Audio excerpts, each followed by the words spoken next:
እስክንድር ዘመነ እያላችሁ የምታሽቃብጡ ማለት እኛ ለእስክንድር ለዘመነ አይደለም ይወጣና እኛ ተሰቃይተን የአማራ ህዝብ እየተጨፈጨፈ የአማራ ህዝብ በቃ ከሰው በታች ከሀገር በታች ስለሆነ እንጂ ለእስክንድር ለዘመነ እኛ አልወጣ። አማራ ክልል በተለያዩ አካባቢዎች የድሮን ጥቃት ሊፈጸም እንደሚችል መረጃዎች እየወጡ ነው።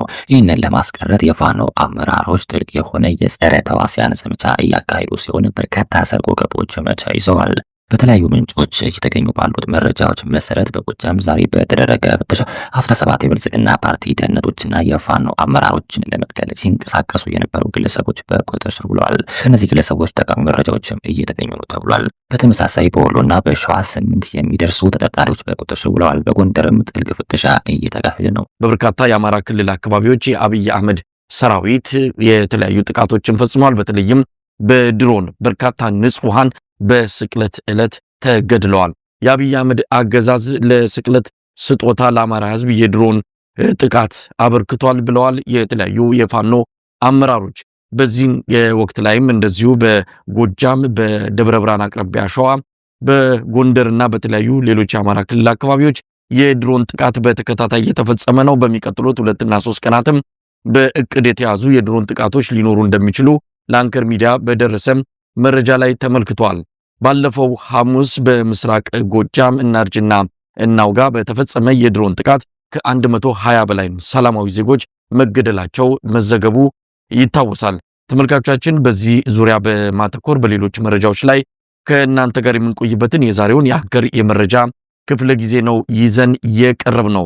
እንድትከታተሉን ግብዣችን ነው። በጎጃም የደረሰው እልቂት እጅግ የሚያሳዝን ነው። እስካሁን ከአብይ አህመድ አገዛዝ የድሮን ጥቃት ከተፈጸሙት በላይ ከፍተኛ ቁጥር ያለው ሰላማዊ ዜጎች የተገደሉበት ጥቃት ነው ማለት እንችላለን። ህፃናትን፣ አዛውንቶችን፣ ፍጹም ከመሳሪያ ጋር ግንኙነት የሌላቸውን ሰላማዊ ዜጎችን ነው አብይ አህመድ በድሮን የጨፈጨፈው።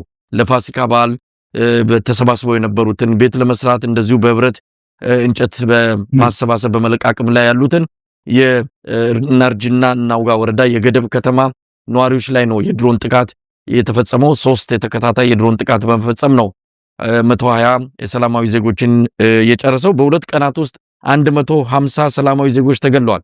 120ዎቹን የእናርጅና እናውጋን ጨምሮ በዛው በጎጃም ውስጥ በ2 ቀናት ልዩነት እንደዚሁ አንድ ቦታ 21 ሌላ ቦታ ደግሞ ወደ 15 ሰላማዊ ዜጎች የተገደሉበት ጥቃት ተፈጽሟል። እንግዲህ ወደ ስቱዲዮ ከመግባታችን በፊት ከሸዋ የአማራ ፋኖ በሸዋ የዙኝነት ክፍል ኃላፊ አርበኛ አብደላ እንድሪስ መረጃ ልኮልኝ ነበረ። በዚህ መረጃም እንግዲህ የተጠናቀረ አይደለም፣ ገና መረጃው እንደደረሰው ነው ለኔ የሚያካፍለኝ። ከደብረ ብርሃን በ14 ኪሎ ሜትር ርቀት ላይ በምትገኘው ወረና ባሶ ወረዳ ላይ 14 ኪሎ ሜትር ነው የምትርቀው።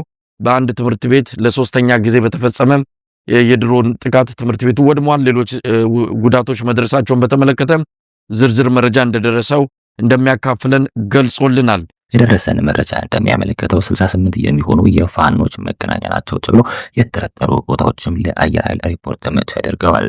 አብይ አህመድ ከቱርክና ከተለያዩ የአረብ ኤምሬቶች የድሮን ተተኳሾችና መሳሪያዎችን በቦሌ ዓለም አቀፍ አውሮፕላን ማረፊያ በኩል እያስገባ መሆኑ ተሰምቷል።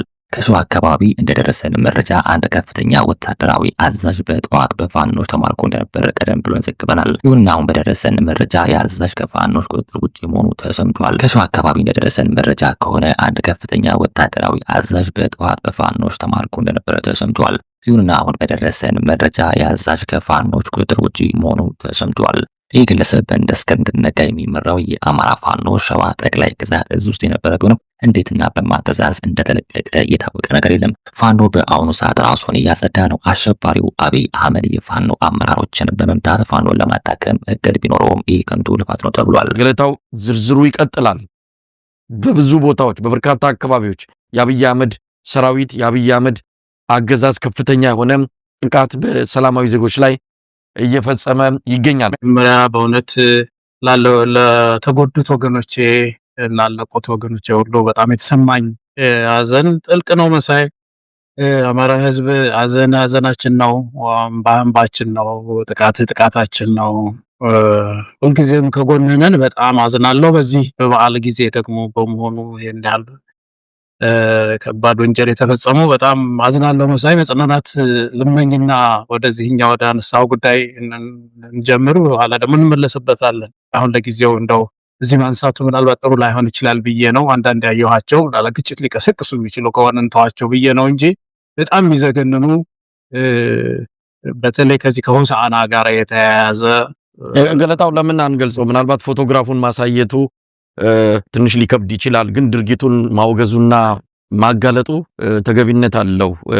በኦሮሚያ ክልል ነው የአብይ አህመድ ሰራዊት የኦሮሞ ነጻነት ሰራዊት ታጣቂ ናቸው በሚል የገደላቸውን 2 ሰዎችን በአህያ ውርንጭላ አስክሬናቸውን አስሮ በከተማ መሃል ለመሃል እንዲጓዝ አህያው አስክሬኖቹን እንደጫነም በጣም ሰብአዊነት በጎደለው መልኩ እውነት የመንግስት ወታደሮች ናቸው፣ የአብይ አህመድ ወታደሮች ናቸው ፎቶግራፍ እያነሱ ይህንን ድርጊት የሚፈጽሙትና ምን አይነት መልስ ሊሰጡን እንደሚችሉ አላቅም። ሁሉ ጊዜ የሚሉት አለ አንድ ግለሰቦች ናቸው ወይም ደግሞ ሌላ ምክንያት ሊሰጥ ይችላል።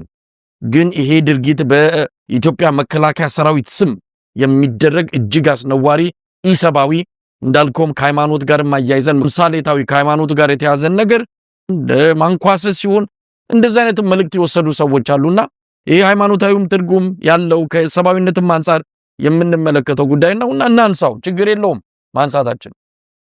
አዎ እነዚህ ሰዎች ማህበራዊ ግጭት ለማምጣት ብዙ ስለሚጠሩ ህብረተሰቡ በደንብ ይለየዋል። ከዚህ ጎን ለጎን በርካታ ባንዳዎችን በአማራ ክልል በማሰማራት የፋኖ አመራሮችን ለመግደል እቅድ ነድፈዋል። ከጎጃም አካባቢ በርካታ የአገዛዙ ባንዳዎች የተገኙ ሲሆን እነዚህ ግለሰቦች ቀደም ሲል ስልጣን ሰጥቷቸው ከፍተኛ ገንዘብ ተመድቦላቸው በባህር ዳር ሲንቀሳቀሱ እንደነበረም ታውቋል። እነዚህ ግለሰቦች በተለይም ፋኖ ዘመነ ካሴና ሌሎችም ከፍተኛ አመራሮችን ለመግደል ታቅዶላቸው ነበር። ይህ ተግባራቸውን ከፈጸሙ በኋላ ከፍተኛ ገንዘብና መሬት እንደሚሰጣቸው ቃል ተገብቶላቸዋል። እነዚህ በቁጥጥር ስር የዋሉ 17 የደህንነት አባላት በአስቸኳይ እንዲጠየቁ የፋኖ ከፍተኛ አመራሮችም እየጠየቁ ይገኛል።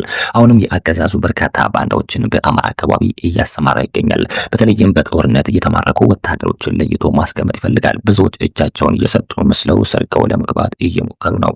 በሌላ ዜና ሻለቃ ጫኔ ለገሰ የተባለ አንድ ከፍተኛ የጦር መሪ በፋኖች መማረኩን ቀደም ብለን ዘግበናል። ይህን ኦፕሬሽን ያካሄደው እስክንድር ነጋ የሚመራው የሸዋ ጠቅላይ ግዛት እዝ ነው። አሁን በደረሰን መረጃ ይህ ሰው ከፋኖች እጅ ወጥቷል። ፋኖ ራሱን መፈተሽ አለበት። በርካታ የፋኖ ትግል ለማጠናቀፍና ዓላማውን ለማሳት እየሰሩ ይገኛሉ። ዛሬም ፋኖ ከቤቱ ወጥቶ በጫካ የሚንከራተተው የአማራ ሕዝብ እልቂት እንዲቆምለት እየተማጸነ ይገኛል። የአማራ ክልል በአሁኑ ወቅትም ከፍተኛ የጸጥታ ስጋት ውስጥ መሆኑ ይታወቃል። በተለይም የፋኖ አመራሮችና አባላትን ኢላማ ያደረጉ እንቅስቃሴዎች እየተስተዋሉ መሆኑ የክልሉ ጸጥታ አስከባሪዎችና ፋኖችን በጋራ በመሆን ጥብቅ የፍተሻ ስራዎችን እያከናወኑ ይገኛል። እነዚህ ፍተሻዎች በተለያዩ አካባቢዎችም የተደራጁ የጥቃት ስሌቶችን ለመበተንና ሕግን ለማስከበር ያለሙ ነው።